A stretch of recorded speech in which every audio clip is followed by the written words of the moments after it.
suite. Je vous avais dit qu'on allait faire tout un enseignement là-dessus. S'il fallait qu'on prenne un mois, on prendrait un mois. 2 mois, on prendrait 2 mois. On doit sortir de ce message avec une pleine conviction de ce qu'est la vérité et de ce que sont les réalités. Et que ta vie doit être conduite par la vérité et la vérité doit dominer dans ta vie et dans les réalités. Nous avons vu que dans chaque pays, il y a des réalités. Dans chaque région, il y a des réalités. Dans chaque clan, il y a des réalités. Dans chaque tribu, il y a des réalités. On a vu aussi qu'il y a des réalités économiques, des réalités financières. On a vu tout ce type de réalité. Mais il y a une seule chose qui est la vérité. C'est-à-dire, elle ne change pas. On avait commencé par dire, la première vérité, c'est ta propre personne. La première des vérités, c'est ta propre personne. Quand tu voyages, tu ne changes pas. Ton poids ne change pas. Ton visage ne change pas. Rien en toi ne change. Ça, c'est la première vérité à identifier. Et cela est très important. Il faut que cela soit déjà compris. Tu es la vérité établie par Dieu. Tu es une vérité. Mais sa parole est la vérité. Pourquoi sa parole est la vérité? Parce qu'elle supplante toutes les vérités. Seigneur, merci pour ta parole. Et merci pour ce thème qu'il t'a plu de nous donner, qui est la vérité et les réalités. En France, il y a des réalités. On conduit, c'est à droite, on conduit, non? Oui. Ok. Notre réalité, on conduit à droite. En Angleterre, à côté, ils ont leur réalité, on conduit à gauche. Ça, c'est leur réalité.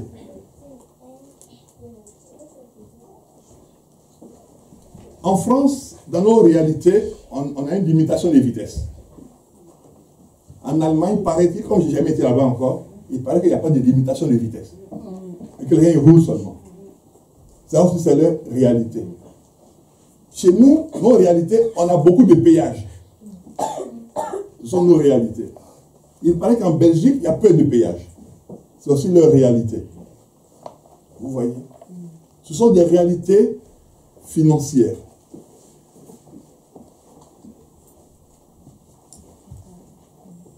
Ce sont des réalités financières. Mais il y a une vérité, une seule et unique vérité. La fois dernière, on s'était arrêté dans notre entretien du jour sur Genèse 39. On va rapidement passer dessus et puis on va continuer. Amen. Genèse 39. Donc je dis bonjour aux personnes que nous suivons depuis la Guadeloupe. Que la grâce de Dieu soit sur vous là-bas. Ils ont dit si on pouvait mettre ça je sais pas, sur Facebook ou je ne sais pas quoi pour faire une direct de Facebook, comme ça ils pourront partager. Moi je suis un villageois, donc si quelqu'un sait faire, il nous aide à faire. Voilà, moi je viens du village, je suis né au village, j'ai grandi au village, tout était au village. Voilà, donc je ne connais pas tout ça. Si quelqu'un sait faire, qui nous aide à faire. Voilà. Oui, oui. Quand tu ne connais pas une chose, il ne faut pas t'aventurer dedans. Donc tu vas gâter tout. À chacun son domaine de compétence. Voilà.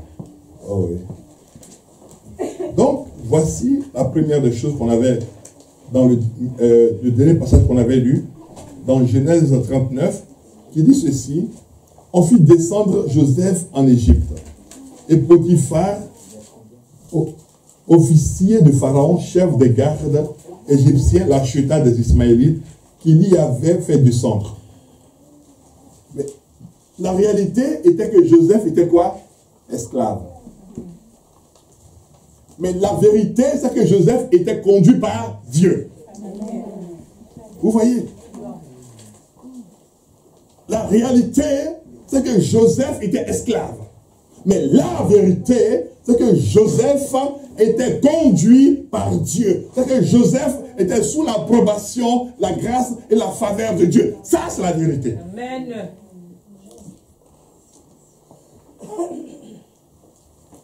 Il y a la réalité qui est là. Et là, après, nous avons découvert, au verset 21, une chose qui nous a choqués. La femme de Potiphar, elle vient dire à Joseph de coucher avec elle. Ça, c'est aussi une réalité du coin. Mais Joseph a dit, comment commettrais-je un si grand mal et pécherais-je contre Dieu? Ça, c'est la vérité. Amen. Si toi, femme de Potiphar, tu ne vois pas Dieu, moi, je sais que Dieu est avec moi. Amen. Amen. Amen. Donc, je ne pourrais pas faire ce que tu me demandes de faire, quoique esclave. Parce qu'il y a des personnes qui se compromettent par rapport aux réalités pour dire, oui, mais tu ne connais pas la dureté du pays. Joseph était esclave. Joseph était esclave. Donc, ce qui veut dire quoi? Écoutez-moi bien, s'il vous plaît. On va voir 5 choses dans l'esclavage. 5 choses. Première chose de l'esclavage, Joseph n'avait pas son mot à dire. Il est esclave. Un esclave, il n'a pas de mot à dire. Deuxième chose de l'esclavage, un esclave, il est la propriété de quelqu'un. Donc, il perd de sa dignité. Un esclave perd de sa dignité. Troisième élément de l'esclavage, ton maître dispose de toi comme il veut. Troisième, il dispose de toi comme il veut. Quatrième élément, il peut te vendre ou te garder comme il veut. Cinquième chose, il peut te tuer, personne ne lui posera des questions. Pourquoi? Parce que tu es sa propriété. Au temps de l'esclavage véritable des Noirs, beaucoup de femmes noires ont été violées. Mais qui peut se plaindre? Beaucoup ont fait des enfants. Quand on voit le métissage qui est répandu partout là-bas, mais beaucoup de femmes noires ont été violées, violentées. Elles étaient au service de leur maître. Lorsque sa femme qui est là, l'embête trop, il va coucher avec l'esclave, et puis elle tombe enceinte, il la vend à quelqu'un d'autre, et puis elle enfante là-bas, et puis c'est fini, il n'en a plus besoin, elle n'a plus de dignité, elle n'a plus de personnalité.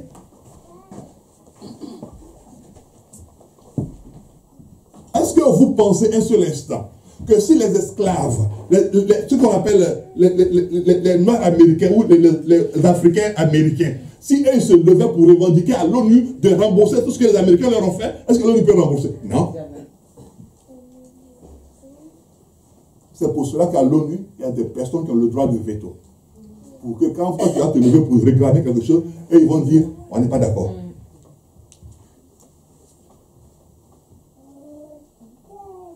Quand j'ai un histoire pour dire, ouais, mais l'ONU fait quoi? L'ONU a ses intérêts. La vérité ne sort pas de l'ONU. Amen. Les Africains sont là, oui, il faut que l'ONU parle, il faut que l'ONU parle. L'ONU ne dit jamais la vérité. Il y a quelqu'un qui pense que l'ONU peut faire quelque chose quelque part. L'ONU ne peut rien faire.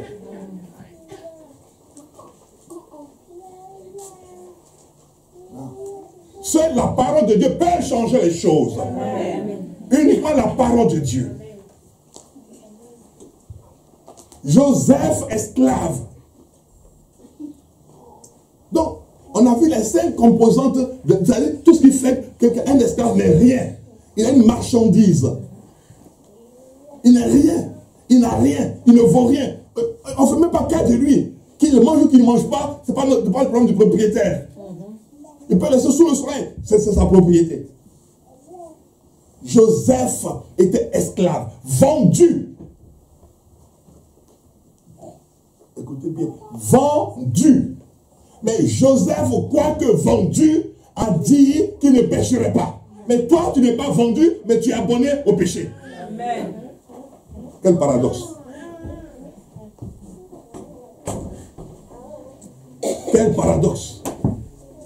Joseph, esclave, n'ayant aucun droit.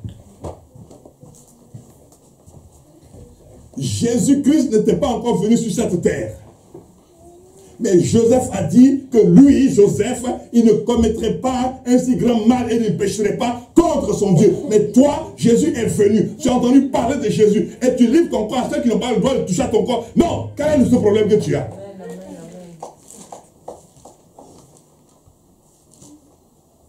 Voici un esclave qui fuit le péché. Et quelqu'un qui a entendu parler de Jésus, qui a pris un abonnement pour le péché. Et les gens vont dire, oui, mais il faut comprendre, pasteur, la chair est faible. Et Joseph, lui, il allait dire quoi? Non. C'est pour ça que quand moi je parle avec quelqu'un, moi je n'ai pas été longtemps à l'école. Ce que je sais, c'est écrit dans la Bible. La Bible dit, Joseph a refusé. C'est tout. Ceux qui ont fait des grandes études, que Dieu soit béni. Qui nous explique pourquoi Joseph, esclave, a pu refuser, et toi qui n'es pas esclave, tu puisses dire que non, la chair est faible. Parce que Joseph, il avait quelle chair lui, et toi tu as quelle chair? Joseph, il a quelle chair?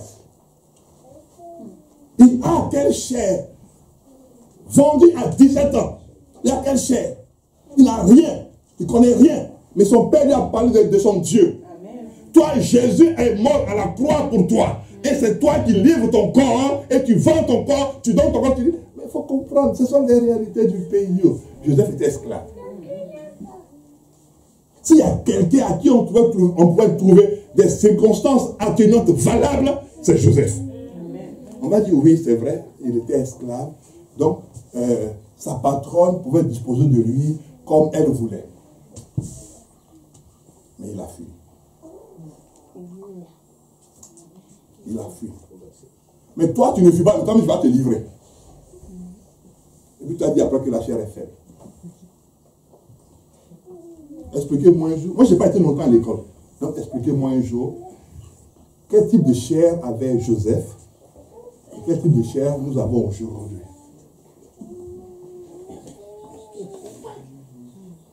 Quel type de conscience avait Joseph? Et quel type de conscience nous avons aujourd'hui? Quel type de Dieu avait Joseph? Et quel type de Dieu nous avons aujourd'hui?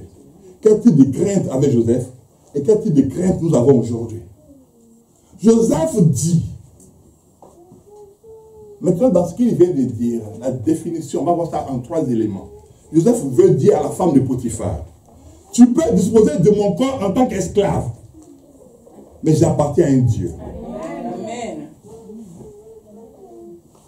Tu peux me tuer, deuxièmement, mais j'appartiens à un Dieu. Tu peux faire ce que tu veux de moi. Mon Dieu ne m'abandonnera jamais. Amen.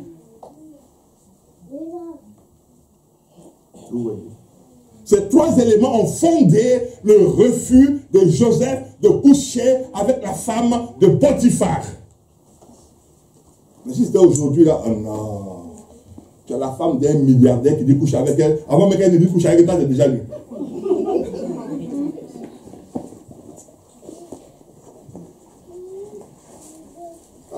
Mais il faut comprendre, tu sais que dans ce pays-là, la vie est dure.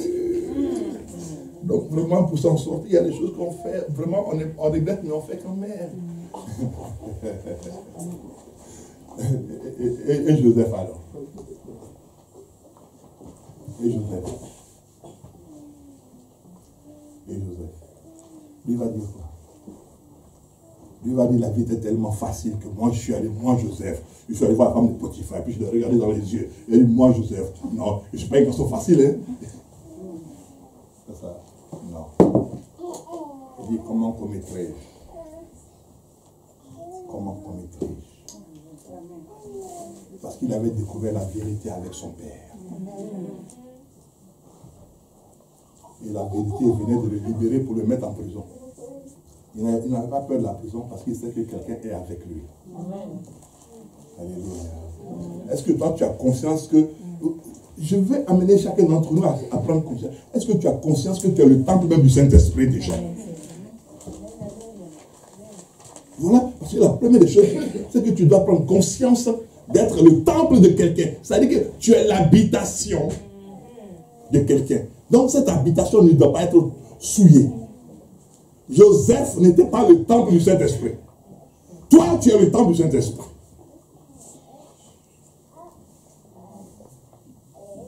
Toi et moi, nous sommes le temple du Saint-Esprit. Comment est-ce qu'on l'entretient? Comment est-ce qu'on l'entretient?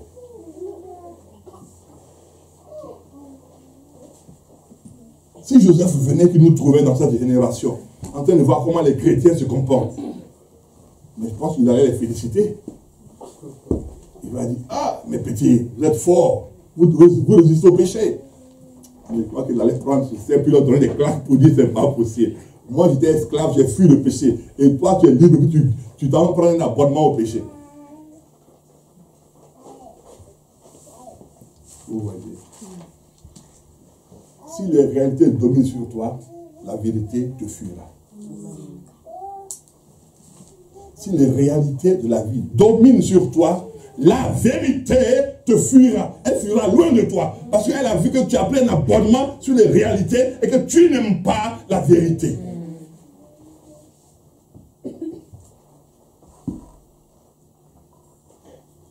Oui. C'est pour cela que quand quelqu'un me parle toujours, je lui dis, on va aller dans la Bible. On va prier. Parce que ce qui est écrit là est la vérité. Amen. Quelque chose que tu vis, il y a un passage dans la Bible qui est la vérité sur ta réalité. Il y a un passage dans la Bible qui est la vérité sur ta réalité. Et ça, c'est important.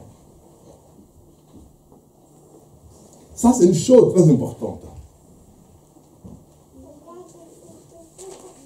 Donc, c'était là qu'on s'était arrêté. On va aller voir maintenant Daniel. Daniel 6. La vérité et la réalité.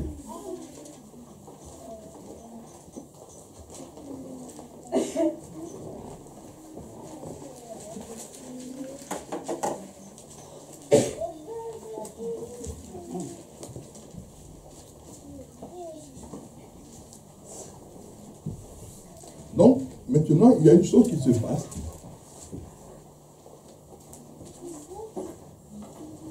Dites-moi, Daniel, chapitre 6, Daniel, il était invité à Babylone, non? On l'avait invité à Babylone. C'est pas ça? Il était quoi? Il n'était pas invité? Il était déporté. Ah bon? Ah, il n'était pas invité. Moi, je pensais qu'il était invité. Mais Daniel, il a quand même un gros cœur. Hein? Il est déporté. Et puis, dans chapitre 6, à partir du verset 3. Pour qu'on comprenne bien ce que nous allons lire. Daniel surpassait les chefs et les satrapes parce qu'il y avait en lui un esprit supérieur. Ah, c'est fort ça. Et le roi pensait à l'établir sur tout le royaume. Alors, verset 4, les chefs et les satrapes cherchèrent une occasion d'accuser Daniel en ce qui concernait les affaires du royaume. Mais ils ne purent trouver aucune occasion ni aucune chose à reprendre parce qu'il était fidèle et qu'on n'apercevait chez lui ni faute ni rien de mauvais. Voilà. Daniel, donc vous avez dit qu'il n'était pas un invité. Donc il était un déporté. Donc il était un exilé. Donc ce qui veut dire qu'il n'avait aucun droit. Daniel n'ayant aucun droit, regardons la suite.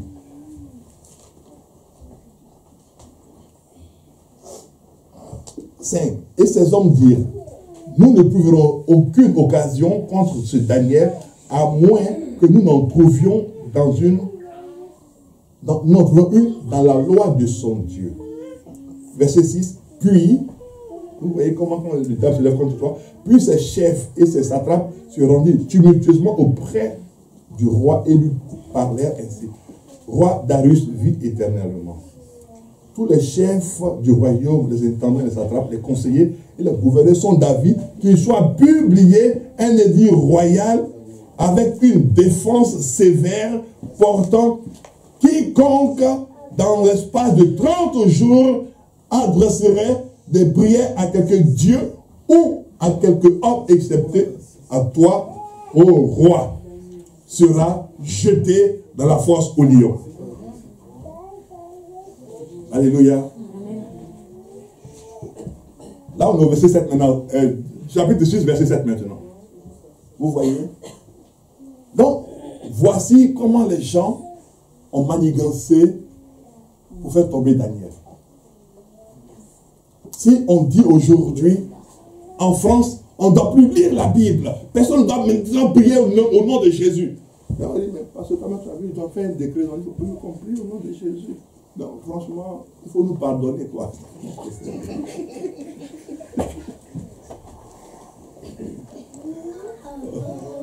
On ne peut plus prier parce que il y a la loi qui est sortie. On dit celui qu'on prend avec une Bible, on va le tuer. Ceux d'abord même qui ne lisaient pas la Bible, même, eux-mêmes vont se frotter la main. On dit, ah, vraiment. On avait dit au pasteur, il aime trop la Bible. Toutes ces choses, c'est Bible, Bible, Bible. On va prier, on va lire la Bible, on va prier, on va lire la Bible. Non, mais là, ils ont dit, on ne doit plus sortir avec une Bible. On est tranquille.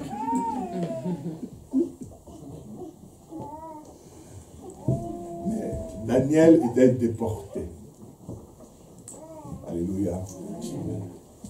Un déporté n'a aucun droit. Il est égal à un esclave. Un déporté, un exilé, quelqu'un qu'on prend de force.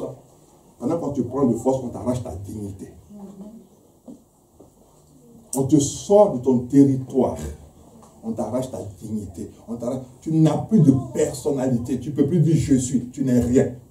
Tu n'as rien. À la limite, on peut te donner un numéro pour que tu deviennes matricule. Tu n'es rien.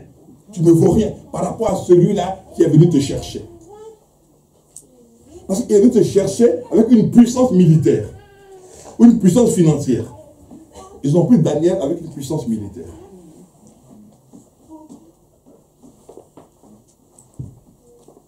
Non, il ne peut pas, Daniel, il ne peut rien dire. Parce que la puissance militaire, elle est en face. Ils sont venus, ils ont tué tous ceux qui peuvent tuer, et puis ils ont emporté des personnes. Donc tu n'as aucun droit, tu ne peux rien dire. Te plaindre à qui? Personne. En ce temps-là, l'Égypte aussi était affaiblie déjà.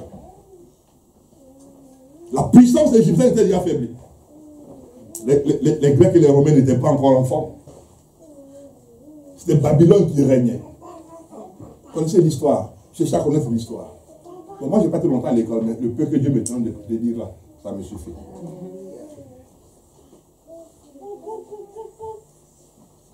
Oui. Il faut qu'on trouve quelque chose pour le piéger. Donc, ce qui veut dire, dans la réalité d'un pays, il y a toujours quelque chose pour te piéger.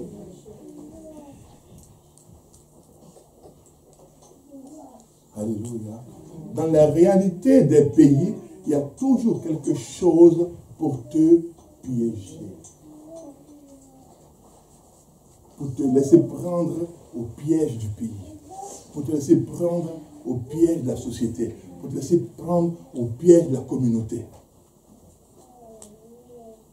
C'est pour ça que vous voyez que chez nous, c'est quand on parle toujours, on dit mais tout le monde fait pareil. Vous voyez, quand on dit tout le monde, ça dit ça diminue notre responsabilité. Vous voyez, quand on dit tout le monde, ça diminue ta responsabilité. Mais tout le monde fraude le train. Mais toi, tu ne t'appelles pas tout le monde. Alléluia. Amen. Tu ne t'appelles pas tout le monde. Tu es un enfant bien-aimé de Dieu, donc tu n'es pas tout le monde. Parce que la Bible dit, le monde entier est sous la puissance du malin. Donc tu n'es pas tout le monde. Donc tu es dans le monde, mais tu n'es plus du monde. Donc tu n'es pas tout le monde. Ayez la révélation de la parole. Tu n'es pas tout le monde pour faire comme tout le monde, pour dire comme tout le monde, pour marcher comme tout le monde, pour raisonner comme tout le monde. Parce que tu es dans le monde et tu es hors du monde. Donc tu n'es pas tout le monde pour faire comme tout le monde, pour penser comme tout le monde, pour raisonner comme tout le monde, pour parler comme tout le monde, pour réagir comme tout le monde. Non. Tu n'es pas tout le monde. Tu es l'enfant.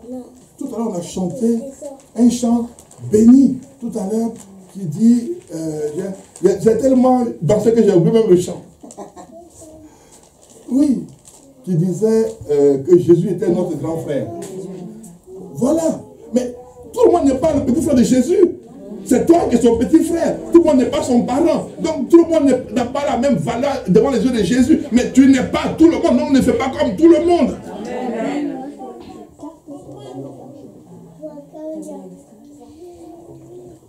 Oui. Mais il dit, on ne peut trouver une faille que dans la loi de son Dieu.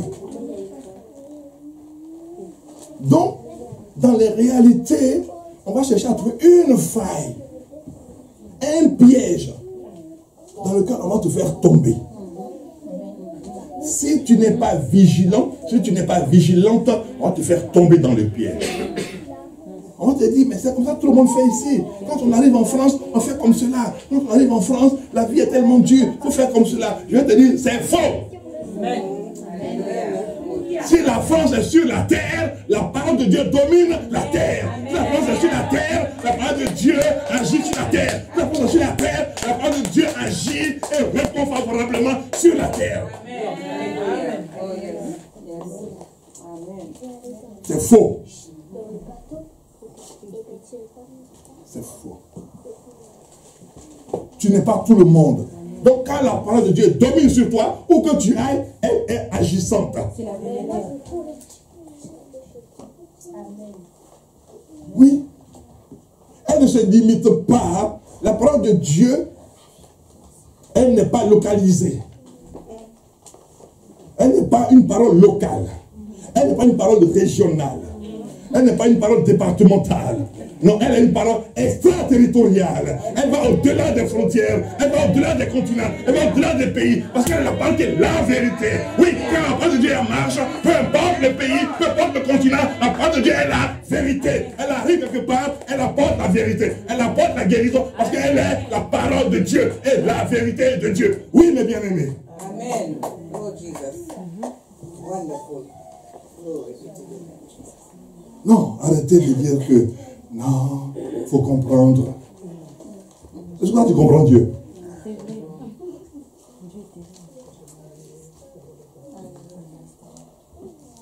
Daniel, on dit qu'il faut qu'on lui trouve quelque chose, il faut le piéger. Il faut le piéger. Alléluia. Continuons ce passage-là. Descendons un petit peu. Alors, il arriva quelque chose. Au verset 12. Pour vous comprendre, on va lire au verset 11. Verset 11. Alors ces hommes entrèrent tumultueusement. Ils trouvèrent Daniel qui priait et invoquait son Dieu. Alors qu'il y avait eu un décret qui disait qu'il ne fallait pas prier notre Dieu si ce n'est le roi. Et non. Suivons simplement, ça vient. Je vous ai dit, on n'est pas pressé sur ce thème-là. S'il doit prendre un mois, il prendra un mois. S'il doit prendre 3 mois, il prendra 3 mois. Mais quand on va sortir de ce thème, quand tu vas marcher, non, ta vie doit changer parce que tu vas mettre de côté les réalités pour marcher dans la vérité. Et la vérité, tu vas voir comment la vérité va éclabousser ta maison, elle va changer toutes les choses dans ta maison. Tu vas dire, mais pourquoi on m'a mis dans toutes les réalités alors qu'on ne m'a pas enseigné la vérité? Je n'ai pas la vérité. La parole de Dieu est la vérité. C'est une grâce de ce que Dieu nous permet de savoir. Alors ces hommes entrèrent tumultueusement en cachette et ils trouvaient Daniel qui priait et invoquait son Dieu. Puis ils se présentèrent devant le roi et lui dirent, au sujet de la défense royale, n'as-tu pas écrit une défense portante que quiconque dans l'espace de 30 jours adresserait des prières à quelque Dieu ou à quelque autre homme, excepté toi, au roi, serait jeté dans la fosse au lion? Le roi répondit, la chose est certaine, selon la loi des Mèdes et des Persiens. C'est immuable. Il prit de nouveau la parole et dit au roi, Daniel, Daniel. Pourquoi ils parlent de Daniel? Regardez. Si vous voyez que les gens parlent de Daniel, il y a une raison qui fonde cela. Qu'est-ce qui fonde? Pourquoi les gens parlent mal de Daniel? Parce qu'on a lu tout à l'heure, je vais vous rafraîchir la mémoire. Parce que si vous voyez qu'on parle mal de Daniel, il y a une raison. Si toi tu vois que ta vie a un problème, il y a aussi une raison. On va faire le parallèle, tu vas comprendre tout de suite. La Bible dit, Daniel, toujours chapitre 6, verset 3, Daniel surpassait les chefs et les satrapes parce qu'il y avait en lui un esprit supérieur. Donc il dépassait tout le monde. Vous voyez, comme il dépassait tout le monde, c'est-à-dire comme toi par exemple, quand tu venais sur la terre, Dieu, dans sa grâce, avait préparé beaucoup de choses pour ta vie. Ça veut dire que déjà, ceux qui sont déjà nés de ta famille, ils avaient déjà ce qu'ils devaient avoir. Mais quand toi, tu sortais du ventre de ta mère, Dieu préparait une grâce particulière. Donc tu allais dépasser tout le monde, tu allais surpasser tout le monde. Et tout le monde a dit, ce n'est pas normal que cette personne nous dépasse. Nous allons bloquer sa vie. On va bloquer son mariage. On va bloquer son avenir. On va bloquer son devenir. C'est comme ça qu'ils sont allés pour dire, ils vont bloquer maintenant la vie de Daniel. Donc toi, dont la vie a été bloquée, elle a été bloquée selon les circonstances, selon les réalités que tes frères vivaient, tes parents vivaient. Ils disent, non, elle ne peut pas nous dépasser. Elle ne peut pas être la personne par laquelle notre famille va se développer. Non, on veut que ça passe par nous, mais nous voulons que celle-là, maintenant, elle nous soit soumise. Daniel les surpassait. Et toi, tu devais les surpasser. Mais ils ont cherché à te bloquer. Vous voyez maintenant? Toi, tu devais les surpasser. Et eux, ils sont allés maintenant pour dire à Satan, non, que cette soeur-là ne nous surpasse pas. Que ce frère ne nous surpasse pas. Non, nous, on veut bloquer sa vie. Voici les réalités du coin. Voici les réalités du coin. On veut bloquer la vie de cette personne-là. On ne veut pas qu'elle nous surpasse. On ne veut pas que ce soit par elle que notre famille s'enrichisse. On ne veut pas que ce soit par elle que notre famille se développe. On ne veut pas que ce soit par elle que la lumière vienne dans notre famille. On veut que cette femme-là, cette personne-là s'éteigne. Oui, parce que nous, on sommes là. Elle ne doit pas nous surpasser.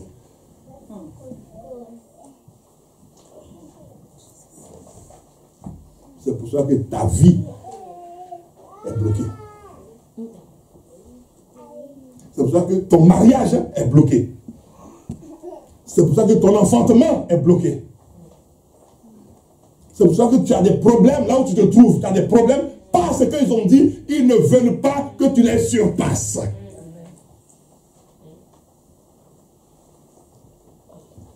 Ils ne veulent pas. Ils ont dit non. Non. Elle ne doit pas nous surpasser. Il ne doit pas nous surpasser. Daniel est esclave. Et comment un esclave peut-il avoir en lui un esprit supérieur? Donc c'est comme, celle-là c'est une enfant. Comment cet enfant-là peut-elle avoir une grâce supérieure à nous? Vous voyez un petit peu le parallèle? Daniel est esclave. Comment un esclave, un déporté, peut-il avoir un esprit supérieur à nous? C'est nous qui l'avons pris là-bas. On a vaincu tout son peuple. Et on le prend, on l'amène chez nous. Et puis chez nous encore, il a un esprit supérieur. C'est nous qui avons dominé sa vie. On a gâché sa vie. Mais comment? Pendant qu'on gâche sa vie, on voit que dans sa vie, il y a la bénédiction du Dieu puissant. On ne comprend rien. Mais on fait tout pour que sa vie n'aille pas. On fait tout pour que sa vie soit bloquée. Son mariage soit bloqué. Tout soit détruit. Mais ce n'est pas possible. Mais plus on fait tout pour qu'elle soit détruite, elle se relève chaque fois. On ne comprend rien. Oui, Dieu veut te dire une chose ce matin. Il veut te faire comprendre que personne ne peut arrêter ce que lui Dieu a mis en place. Personne ne peut arrêter ce que lui Dieu a préparé. Personne ne peut arrêter ce que lui Dieu a préparé, a caché aux yeux de tous ceux qui en veulent à ta vie. Oui, parce que Daniel, peu importe ce que les gens ont pensé. Amen. Alléluia. Oh, Jesus. Il a surpassé tous. Et tu surpasseras tout le monde toujours. Ils avaient la réalité. Et quand toi tu naissais, Dieu voulait leur témoigner la vérité de son amour. Il voulait leur témoigner. Et ils sont allés tumultueusement. Ils sont allés en cachette pour créer des problèmes à Daniel.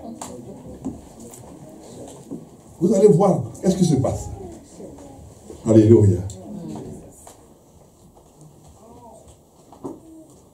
Alors, ils se présentèrent devant le roi, donc devant Satan pour dire, voici celle-là est rentrée, elle est née, et puis tout ce que, quand on voit la grâce de Dieu sur elle, alors que nous qui sommes nés depuis, quand on est limités dans nos activités, mais comment se fait-il que celle-là qui est née après nous, on voit une telle grâce sur sa vie? Mais la grâce, on ne l'achète pas. On n'achète pas la grâce. On n'achète pas l'approbation de Dieu. On n'achète pas la faveur de Dieu. Ça s'appelle grâce. Ça s'appelle faveur. Ça s'appelle approbation. C'est Dieu qui donne. C'est Dieu qui donne. Et eux, au lieu d'apprécier ce que Dieu a fait par Daniel pour qu'ils puissent profiter de ce que Daniel, qui a un esprit supérieur, puisse leur enseigner ou les conduire comme Dieu veut, et ils disent non, il faut le combattre. C'est pour cela qu'on combat toujours ceux qui, dans les familles, doivent apporter un éclairage nouveau.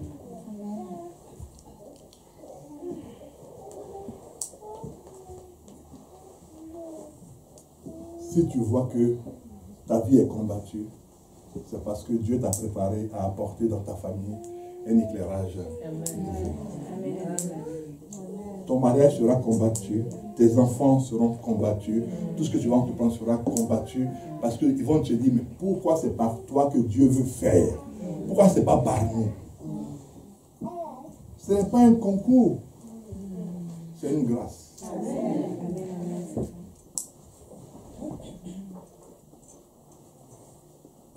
Ce n'est pas un concours, c'est une faveur. Oui, ce n'est pas un concours. Pour dire qu'ils auraient échoué. Ils n'ont échoué en rien du tout. Au contraire, ils vont être reconnaissants à Dieu d'avoir mis dans leur famille quelqu'un qui va briller. Quelqu'un dont la brillance va les amener aussi à briller. Parce que si dans ta famille, tu as un parent qui brille, un parent qui est là pour briller, pour que vous tous vous brillez, mais vous devez bénir le Seigneur. On va chercher à éteindre sa brillance. Pour qu'on puisse mieux le critiquer. Pour qu'on puisse mieux parler mal de lui. On va chercher à l'envoûter. On va chercher de la coalition de part et d'autre pour détruire sa vie.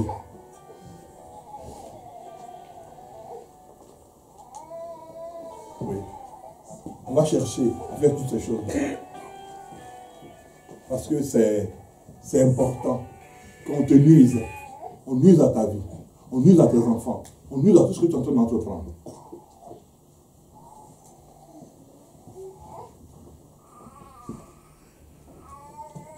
Alors, ces hommes, ils parlent au roi. Et qu'est-ce que nous dit le verset 13? Alléluia. Oui, parce qu'ils ont allé parler au roi. Ils prient de nouveau la parole et dirent au roi, Daniel, un des captifs de Juda, n'a pas tenu compte de toi, roi.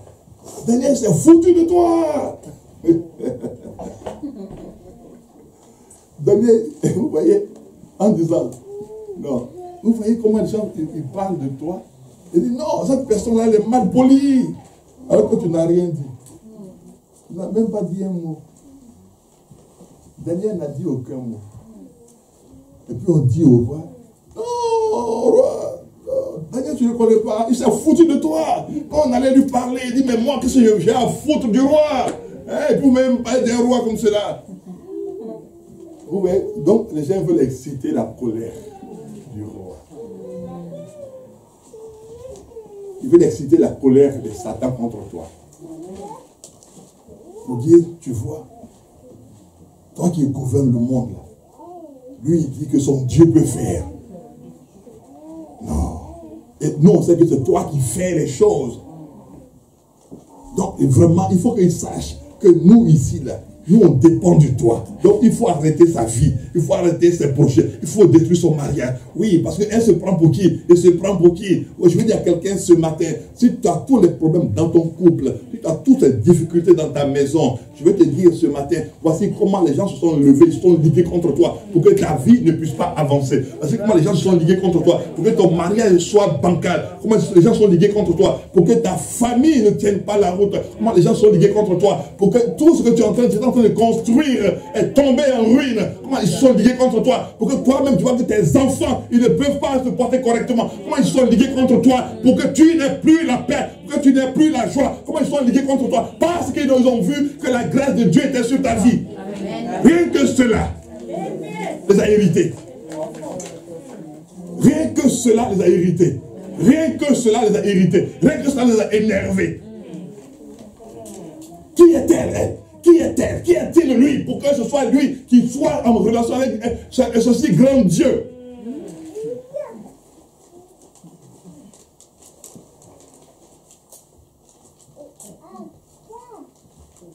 Daniel, il n'a... Est-ce que quand Daniel naissait, il savait qu'il naissait chez les Juifs? Il ne savait pas. Hein? L'enfant de l'homme le plus riche du monde. Le jour où il vient au monde, là, il ne sait même pas que son père est riche. Même dans le ventre, là, il n'a aucun véhicule, il n'a rien du tout là-bas dans le ventre. Il est comme tous les enfants. Quand il sort du ventre, il pousse le cul comme tous les enfants. Il découvre que son père est riche quand il devient grand et conscient de la chose. Parce que c'est la même nourriture du bébé qui va manger comme tout le monde. Ce sont la même couche là qu'on va lui porter comme tous les bébés. On ne va pas faire des couches particulières pour lui. On dit, bon, comme son père est milliardaire, on va faire des couches d'enfants de milliardaires. Des couches avec fenêtres fuyantes, des couches avec radiateurs chauffants, des couches avec de quoi poser les fesses. Donc, personne ne touche à ses fesses parce que son père est milliardaire. Donc, quand il fait ses besoins, il y a une aspiration. Et puis après, il y a un jet d'eau pour nettoyer ses fesses. Et, non. Il n'est même pas conscient que son père est riche.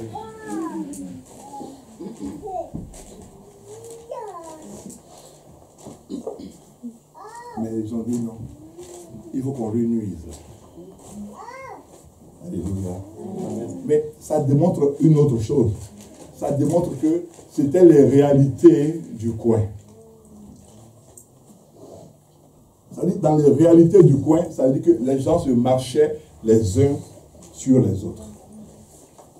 Les gens s'envoûtaient les uns les autres. Les gens se détruisaient les uns les autres.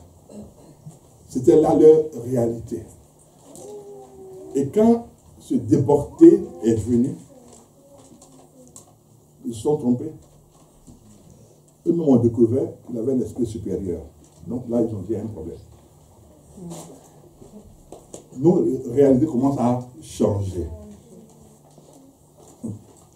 Avant, nous étions habitués à faire notre fétiche, nos magies, tout ça entre nous. Mais il y a une vérité qui est en train d'arriver.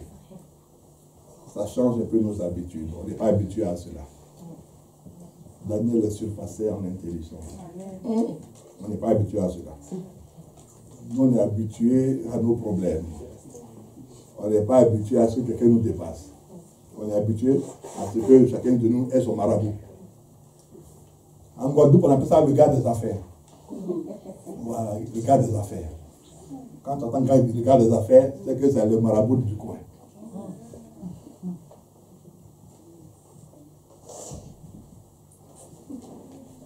Le pasteur Constance sourit, parce qu'elle est originaire de là-bas. voyez. Oui. Et eux, ils ont fait leur plan pour chercher à lui nuire. On va comprendre pourquoi. Donc, verset 13 toujours, il prit de nouveau la parole et dit au roi, Daniel, l'un des captifs de Juda, n'a tenu aucun compte de toi, ô roi, ni de la défense que tu as écrite. Il a fait sa prière 3 fois le jour. Il donne des précisions même. Il dit au roi, il s'est foutu de toi 3 fois. Il ne s'est pas foutu de toi une fois, mais il s'est foutu de toi 3 fois. Donc, pour que le roi soit bien en colère. Bon, vous voyez comment, quand les gens sont mauvais, quand ils veulent te casser, là, comment ils vont parler mal de toi. Ils vont dire, quand tu parles avec celle-là, hey, si tu sais ce qu'elle avait dit de toi. D'abord, tu dis une première fois. Après, elle vient mettre une deuxième couche. Après, comme tu n'as pas bien, elle met une troisième couche. Là, tu es énervé comme personne.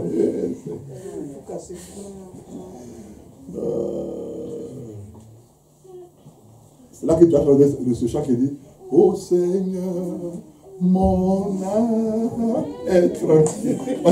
Il y a tellement d'agression.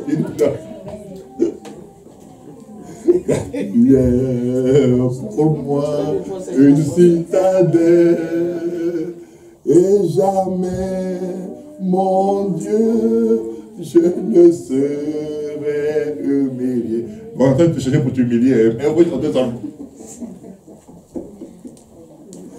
Car mon salut est près de toi, Seigneur. Ah! Daniel a fait quoi? Pourquoi on a dit au roi qu'il a prié 3 fois? Pourquoi il a dit au roi qu'il a prié seulement?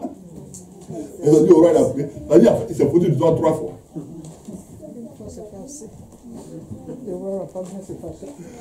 Vous voyez. Mais qu'est-ce qui se passe pour que Daniel n'obéisse pas à cette réalité-là? Parce que là, c'est une réalité. Pourquoi c'est une réalité? Parce qu'elle n'existait pas quand Daniel a été déporté. Elle a été créée. Donc les réalités sont des créations des hommes. Ce sont les hommes qui créent leur réalité. Les hommes créent, quand on dit un problème financier, c'est créé par les hommes. Quand on dit un problème boursier, c'est créé par les hommes. C'est pour empêcher d'autres hommes de devenir riches. C'est-à-dire qu'ils créent des problèmes